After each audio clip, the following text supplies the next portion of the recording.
차세대 전투기 개발에 뛰어든 경쟁국들을 제치고 시장을 선점하기 위해서는 하루라도 더 빠르게 KF-21 전투기 양산에 들어가 저렴한 F-35 전투기라는 포지션을 확보할 필요가 있습니다. 그리고 한국이 KF-21 전투기 양산을 서두르고 있는 또 한 가지 중요한 이유는 F-4 전투기, F-5 전투기를 한시라도 빨리 대체하기 위해서인데요. 도입된 지 50년이 넘은 두 전투기는 미국에서 이미 예전에 퇴역시킨 구형기체이며 한국 공군에서도 퇴역시키기를 간절히 바라고 있습니다. 심각한 기체의 노후화와 단종으로 인한 정비의 어려움으로 지난 2000년 이후 12대의 F-4 전투기, F-5 전투기가 추락했으며 이로 인해 17명이나 되는 조종사가 안타까운 목숨을 잃어야 했습니다. 공군에서는 당장이라도 이 구닥다리 전투기들을 고철로 팔아버리고 싶은 심정이겠지만 여러 현실적인 이유로 인해 어쩔 수 없이 운영하고 있었던 상황입니다. 그러나 KF-21 전투기는 잠정 전투용 적합 판정을 획득한 상태입니다. 이 덕에 곧 양산이 시작될 예정입니다. 이후 약간의 후속 시험과 통합 과정 등이 끝나면 빠른 시일 내에 전력화도 가능할 것으로 보입니다. 총 120대 이상의 KF-21 전투기를 도입하겠다던 우리 공군의 원대한 계획이 가시권에 들게 되었습니다. 제조사인 한국항공우주산업은 본격적인 양산에 대비해 생산시설을 확충하고 있습니다. 지금 당장의 걸림돌에 연연하기보다는 양산 계약이 체결되었을 때를 위해 전투기 대량 공급 체계를 먼저 구축하기 위해서입니다. CJ 5호기의 초도 비행 때 대한민국의 FA-50 경공격기가 곁을 날며 그 모습을 카메라에 담았습니다. 우리가 이렇게 디테일한 내용까지 접할 수 있는 것은 KF-21 전투기가 국산 전투기이기 때문입니다. 수입 전투기라면 질의응답은커녕 눈으로 보기도 힘들었을 것입니다. 오늘날 상대적으로 성숙해진 5세대 전투기 공급망을 통해 미국의 엔진과 기술을 이전받아 4.5세대 목표로 한 KF-21 전투기 개발 난이도가 줄어들었습니다. 그렇다면 한국이 왜 이렇게 초조해져서 1년도 안 되는 기간 만에 비행을 마친 것일까요? 그 이유는 한국과 록히드 마틴의 협력 관계에 있습니다. 록히드 마틴이 KF-21 전투기 개발을 돕고 있는 이유는 F-35 전투기 이외의 시장을 KF-21 전투기로 장악하기 위해서인데요. 정치 혹은 경제적인 문제 때문에 모든 국가가 F-35 전투기를 구매할 수는 없으니 KF-21 전투기를 F-35 전투기의 대체제로서 시장을 공략하려는 것입니다. KF-21 전투기의 등장은 현재 수출용 5세대 전투기를 개발하고 있는 국가들에게 강력한 압박이 될 수 있습니다. 언제나 한국 무기를 깎아내리기 바빴던 중국 기사라고는 믿을 수 없을 만큼 핵심을 잘 짚고 있는 기사 내용이었습니다. KF-21 전투기의 빠른 개발 속도는 지난 수십 년 동안 대한민국이 축적해온 항공기술력과 자체적으로 항공전자 장비들을 개발할 수 있는 수준의 전자산업 기술력이 있었던 덕분이라 튀르키예나 인도와는 사정이 전혀 다릅니다. 한국은 왜 이렇게 서두르는가라는 제목의 기사가 올라왔습니다. KF-21 전투기를 제-20 전투기와 비교하며 폄하하는 데 바빴던 중국마저 전광석화처럼 진행된 KF-21 전투기의 개발 속도에는 혀를 내두른 것인데요. 여기서 잠깐 기사 내용을 읽어드리겠습니다. KF-21 전투기의 첫 번째 시제기는 2022년 7월 19일에 초도 비행을 했는데 두 번째 복자기이자 여섯 번째 시제기는 2023년 6월 28일에 첫 비행을 완료했습니다. 모든 시제기가 초도 비행을 마치는데 1년도 안 걸린 것입니다. 반면 제-20 전투기의 경우 첫 기술 검증 기체는 2011년 1월 11일에 초도 비행에 성공했고 CJ-1호기는 2014년 3월 1일에 날아올랐으며 CJ-5호기가 초도 비행에 성공한 것은 2015년 12월 19일이니 약 2년, 기술 검증 기체까지 고려한다면 5년 가까이 걸렸습니다. 한국은 어떻게 이렇게 빠를 수 있었고 왜 이렇게 초조한 듯 서두르고 있는 걸까요? 우선 무엇보다도 한국이 높은 수준의 항공산업을 가지고 있다는 사실을 받아들여야 합니다. F-16 전투기를 면허 생산한 경험이 있고 T-50 고등운전기와 FA-50 경공격기를 개발한 이후 중국, 미국, 러시아, 유럽보다는 뒤처지지만 일본, 튀르키예, 인도와는 동등하거나 조금 우세한 수준에 도달해 있습니다. 특히 한국의 전자산업은 세계적인 수준으로 KF-21 전투기의 A사 레이더, 적외선 탐색 추적 장비, 전자광학 표적 추적 장치, 임무 컴퓨터 및 다기능 디스플레이는 전부 한화에서 개발한 것입니다. 링크 체계, ALQ200K 전자전 체계, 무장 운용 체계, 비행 통제 체계,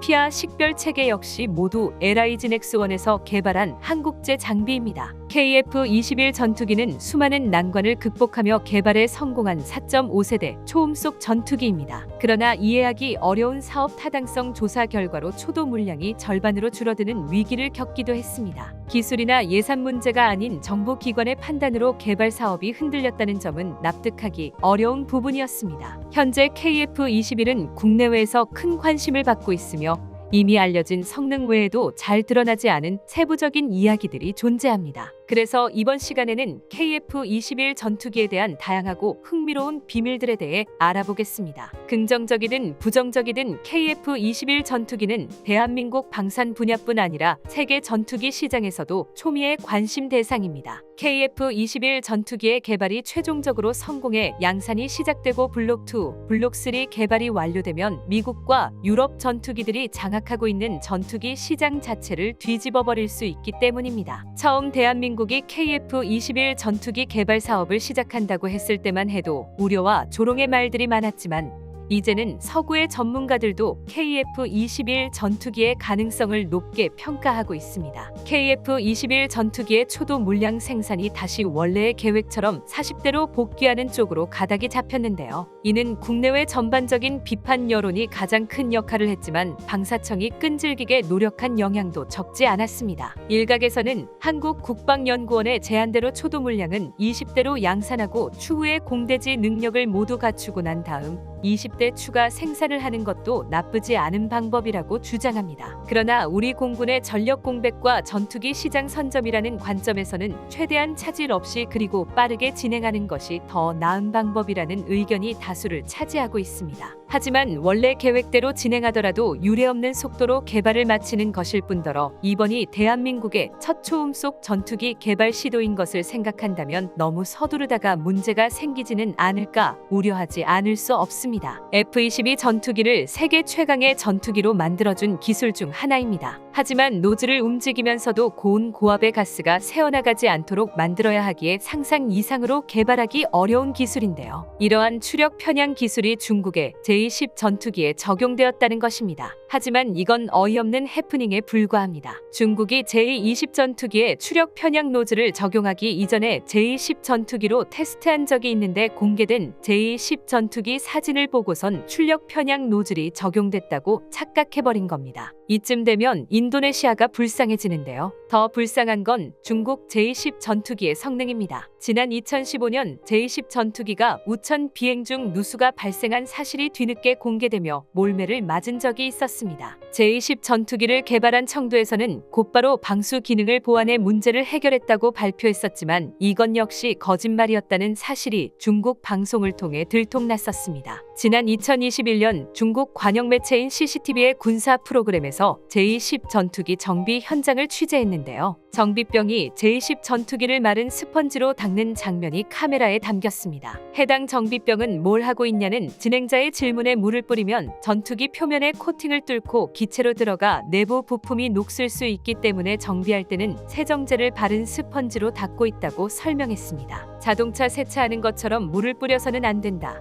J-10 전투기는 비와 습기에 아주 취약하다. 종종 고장이 나는데 원인을 찾을 수 없어 골치가 아프다고 덧붙였습니다. 이 인터뷰는 그대로 방송을 통해 공개되며 얼떨결에 중국 전투기에 심각한 결함이 유출되고 말았습니다. 또한 청도가 J-10 전투기 누수 문제를 해결했다던 거짓말까지 들통난 것입니다. 다시 말해 비가 오는 날에는 기동하지 못하는 전투기라는 건데요. 재미없는 농담 같지만 모두 사실이라는 게 놀라울 따름입니다. KF-21 전투기는 무궁무진한 가능성이 열려있는 한편 가격 면에서도 다른 전투기에 비해 훨씬 저렴하다는 장점을 그대로 유지할 수 있어 수출에서도 월등히 유리한 측면을 가지고 있습니다. KF-21 전투기가 뛰어난 성능을 지니고 있다는 건 누구나 다 아는 사실입니다. 세계 최고의 현역 스텔스기인 F-35 전투기는 돈만 준다고 구매할 수 있는 전투기가 아닙니다. 인도네시아는 그동안 러시아로부터 Su-27 전투기, Su-30 전투기를 비롯한 수많은 무기를 구입해왔으며 심지어 러시아군과 합동훈련을 실시하기도 했습니다. 중국과는 남중국해를 두고 영토 분쟁을 벌이고 있기는 하지만 양국은 서로 밀접한 경제협력 관계를 맺고 있으며 인도네시아는 중국의 1대1로 사업에 동참하고 있기도 합니다. 이러니 미국은 인도네시아의 F-35 전투기 판매 요구를 거부했고 앞으로도 인도네시아에 F-35 전투기를 판매할 가능성은 제로에 가깝습니다. F-35 전투기의 핵심 군사 기술이 인도네시아를 통해 러시아나 중국으로 넘어갈 수 있기 때문입니다. 그런데 F-35 전투기 구매 실패와 KF-21 전투기 분담금 미납으로 5세대 전투기 도입이 어려워진 인도네시아가 내놓은 대안이 중국입니다. 그것도 J-20 전투기가 아니라 J-10 전투기라고 하니 황당 그 자체가 아닐 수 없습니다. 여기서 또 조나 자카르타가 등장합니다. 조나 자카르타의 인도네시아 5세대 전투기 확보를 위해 중국의 J-10 전투기를 구입한다는 제목의 기사가 올라왔습니다. 해당 기사에서는 F-35 전투기 도입에 실패한 인도네시아의 해결책이 중국의 J-10 전투기가 될 수 있다는 주장을 펼쳤고, J-10 전투기가 5세대 전투기에 사용되는 기술을 채택하고 있다는 걸 근거로 내세웠습니다. 바로 추력 편향 기술인데요. 대표적으로 F-22 전투기에 적용된 추력 편향 노즐은 추진력을 분사하는 엔진의 노즐을 자유자재로 조절할 수 있도록 만들어 기존의 전투기가 상상할 수 없었던 4차원 기동을 가능하게 만들었습니다. 인도네시아 군사 매체 조나 자카르타의 황당한 기사가 올라왔습니다. 미국이 F-35 전투기와 F-15EX 전투기를 유럽과 동남아에 판매하면서 KF-21 전투기가 양산되더라도 발붙일 곳이 없어졌고, F-15EX 전투기를 구매하기로 결정하면서 KF-21 전투기는 아시아 진출 기회까지 상실하게 되었다. 그래서 한국의 KF-21 전투기 개발 프로젝트가 무너지고 있다는 공포에 휩싸였다는 내용을 게재한 것입니다. 그러나 애초에 F-35 전투기, F-15EX 전투기는 KF-21 전투기와 시장이 겹치지 않는 전투기들입니다. F-15 전투기의 최신 개량형인 F-15EX 전투기는 대당 가격이 무려 1억 5천만 달러에 달하는데요. F-35 전투기와 맞먹는 가격 때문에 미국 내에서도 F-15EX 전투기 도입을 반대하는 목소리가 큽니다. F-35 전투기의 개량형과 6세대 전투기 개발이 진행되고 있는 와중에 F-15 전투기를 신규 도입하는 건 보잉을 살리기 위한 정치적인 결정이라는 것입니다. 또한 F-15EX 전투기의 특징은 전폭기라 불릴 만큼 무지막지한 폭장량을 지니고 있어 스텔스와 기동성을 추구한 KF-21 전투기와 분야가 전혀 다르다고 할 수 있습니다. KF-21 전투기의 수출 전략은 경제적, 정치적 이유로 F-35 전투기를 구매하지 못하는 국가들을 대상으로 하고 있습니다. 일각에서는 F-35 전투기의 가격이 낮아져 KF-21 전투기의 경쟁력이 떨어졌다고 주장하고 있지만, 여전히 F-35 전투기의 가격은 KF-21 전투기보다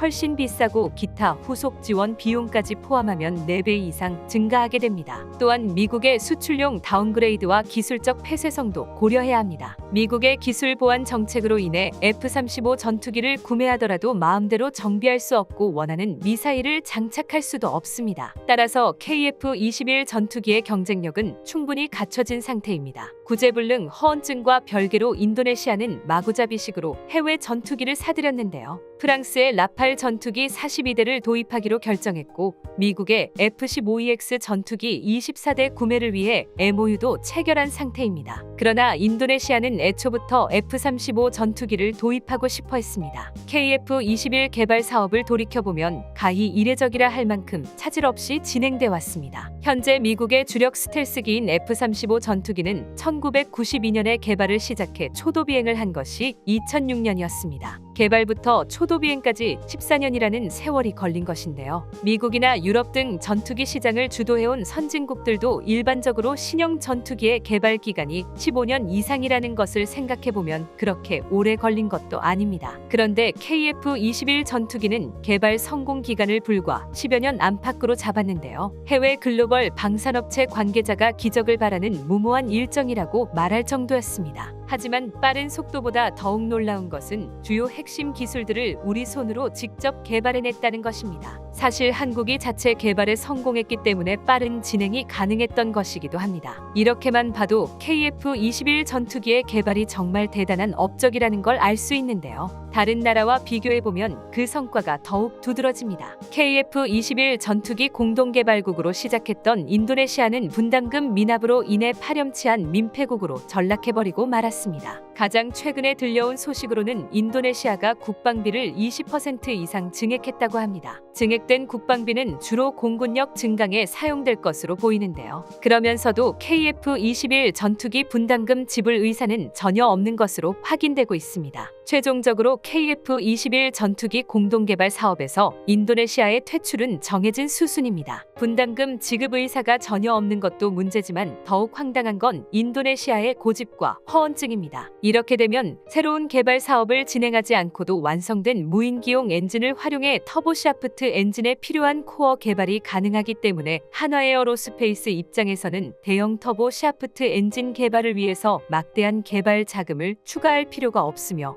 엔진 계열화가 가능하다는 장점도 있습니다. 여기에 국방과학연구소에서 진행하고 있는 수직 이착륙 무인 전투기에 적용하려는 터보샤프트 엔진이 1400마력으로 기존 수리온에 적용한 터보샤프트 엔진의 2단 원심 압축기 구조를 그대로 가져왔기에 체급이 작아 이를 대형화하기에는 한계가 있다는 문제도 있습니다. 저바이패스 엔진이지만 애프터 버너를 추가하면 1000파운드급 터보팬 엔진으로 개량할 수 있으며 핵심 코어를 활용하면 7000파운드급 터보 샤프트 엔진으로 개량할 수 있어 다양한 엔진을 확보할 수 있습니다. 그렇기에 엔진 코어를 완성한다면 다른 엔진으로 개량 가능하며 미국과 영국, 캐나다 등 현재 엔진 시장을 독점하고 있는 군사 강국들을 충분히 따라잡을 수 있다는 분석입니다. 그리고 KF-21 전투기 엔진 개발을 공식화하면서 추후에 다양한 방산 사업들이 본격화될 것으로 예상되면서 장기간 동안 매년 수천억 원의 개발 자금을 확보할 수 있어 한화에어로스페이스도 국내 유일한 엔진 제작 업체라는 이점을 최대한 누려 미래 먹거리 사업을 확보한다는 계획입니다. KF-21 전투기와 무인기가 양산되기 시작하면 연간 수백 개의 엔진을 생산해야 합니다. 이는 대당 50억 원 정도로 알려진 터보팬 엔진으로 수천억 원에 달하는 매출을 올릴 수 있다는 뜻으로 지속적인 개발 투자와 국산화 사업을 진행할 수 있는 기반이 될 것입니다. 한화에어로스페이스는 발전용 가스터빈을 완성하고 이를 축소해 구축함에 필요한 가스터빈과 전투기 엔진까지 진출하려고 하는 상황에서 자신들이 확보한 엔진 시장을 지키기 위해서라도 대규모 설비 투자와 개발비 투입을 통해 점유율을 유지할 것으로 보입니다. 방위사업청이 엔진 국산화를 선언한 가운데 민간 기업들도 속속 자체 개발에 뛰어들고 있습니다. 가오리 X 전투기에 장착할 터보팬 엔진과 터보샤프트 또한 빠른 시일 내에 완전 국산화가 될 것으로 예상됩니다. V280 벨런은 미 육군이 차세대 기동헬기로 확정한 수직 이착륙기로 V22 오스프리에 이어서 차세대 기동헬기로 선정되었으며 전투 배치에 성공하면 기존에 운영하고 있는 UH-60 블랙호크나 CH-47 치누크 헬기를 대체해 빠른 기동 속도와 화물 운송량을 가지고 있어 전 세계적으로도 주목받고 있는 차세대 헬기 기종입니다. V280 벨러에 사용된 엔진은 영국 롤스로이스가 개발한 7000마력짜리 T406 터보 샤프트 엔진 2개가 들어갔으며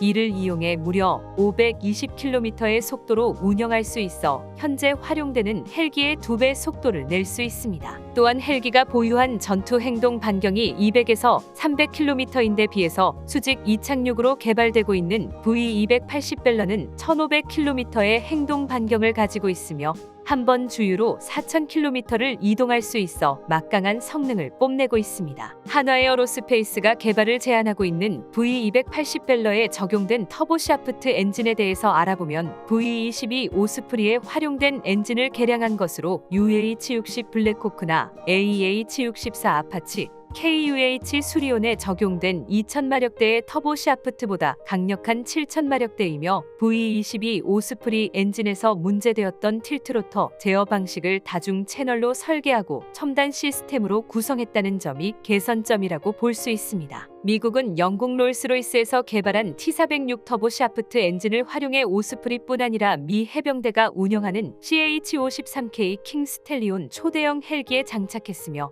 무려 2만 마력 이상으로 구성해 50명 이상의 해병대원을 한꺼번에 실어 나을 수 있는 성능을 갖출 수 있게 되었습니다. 이렇게 고성능으로 개발된 엔진은 기존 엔진 코어를 바탕으로 압축기와 연료 분사 시스템을 추가로 개량해 완성했습니다. 한화에어로스페이스가 이러한 엔진을 개발하려는 이유는 현재 국방과학연구소에서 추진하고 있는 5,500파운드급 엔진 개발 사업에 참가하고 있기 때문입니다. 5,500파운드급 가오리 전투기 저바이패스 엔진을 고바이패스로 개량하면 V280펠러에 들어간 터보 샤프트 엔진과 비슷한 체급으로 완성할 수 있다는 분석입니다. 한화에어로스페이스가 미국과 영국 등 엔진 기업과 협력해 4세대 전투기에 들어가는 엔진을 면허 생산하고 있었지만 F-35 스텔스 전투기 등 5세대급 전투기부터는 엔진 면허 생산이 중단돼 관련 사업에서 퇴출되지 않기 위한 절박함이 더해졌다는 분석입니다. 특히나 전투기 엔진인 터보팬에 대한 원천 기술을 확보하면 차후의 무인기와 미사일뿐 아니라 차세대 구축함에 들어가는 가스터빈 엔진도 완성할 수 있어 전방위적인 효과를 낼 수 있습니다. 기업의 생존이 달린 것뿐 아니라 국가적인 방위산업 독립과도 밀접한 연관성을 가지고 있어 KF-21 전투기 해외 수출과 5세대, 6세대 전투기까지 개량하려면 지금부터라도 독자적인 전투기 엔진 개발 사업이 시작되어야 합니다. 한화에어로스페이스는 국가 지원이 어느 때보다 강력해 성공할 수 있을 것으로 분석하고 있습니다. 45년 이상 전투기 엔진 면허 생산이라는 한 우물만 팠었던 상황에서 원청업체인 제너럴 일렉트릭이나 프레세니트니에서 전투기 엔진에 들어가는 핵심 부품에 대한 노하우를 전수해 줄 수 있는지를 타진할 정도로 일부 기술에서는 탁월한 기술력을 확보하고 있는 것으로 알려지고 있습니다. 그리고 엔진에 대한 자체 설계와 소프트웨어 조절 시스템만 확보되면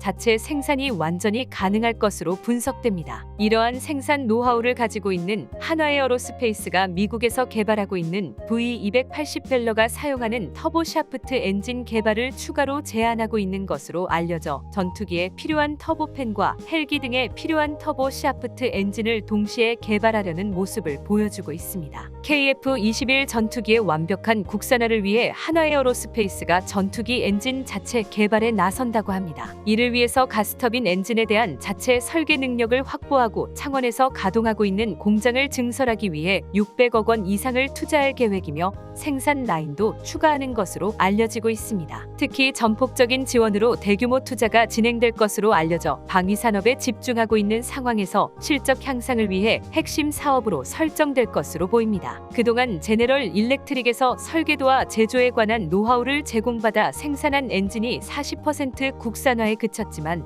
면허 생산에서 독립할 수 있는 기반 기술을 획득할 계획이어서 빠른 시일 내에 완전 국산화 엔진 개발에 성공할 수 있을 것으로 예상하고 있습니다. 한화에어로스페이스가 이렇게 본격적인 개발 사업에 나서고 있는 이유는 40년 동안 공군에서 운영한 전투기 엔진을 프레세니트니와 제너럴 일렉트릭, 롤스로이스 등 엔진 3대장과 지속해 협력하면서 상당한 생산 노하우를 갖출 수 있게 되었으며 원천 기술인 설계도와 소재 개발이 가능하다고 분석하고 있기 때문입니다. 여기에 방위사업청과 국방과학연구소 등이 대규모 개발비 투자를 통해 연구 자금이 대량으로 투입되고 있으며 경쟁사인 두산이 가스터빈 발전 기술을 이용해서 전투기 엔진 사업에 본격적으로 참가하고 있어 이러한 것을 계산해 독자 개발을 위해서 본격적인 움직임에 나선 것이라는 분석입니다. 한화에어로스페이스는 오랫동안 전투기 엔진 관련 사업을 진행해왔습니다. KF-21 전투기뿐 아니라 윙맨 전투기와 가오리 스텔스 전투기 등 국산 엔진을 적용할 기종이 많아지고 있어 미국과 영국, 프랑스가 독점하고 있는 전투기 엔진 시장에 안착할 수 있다는 분석입니다.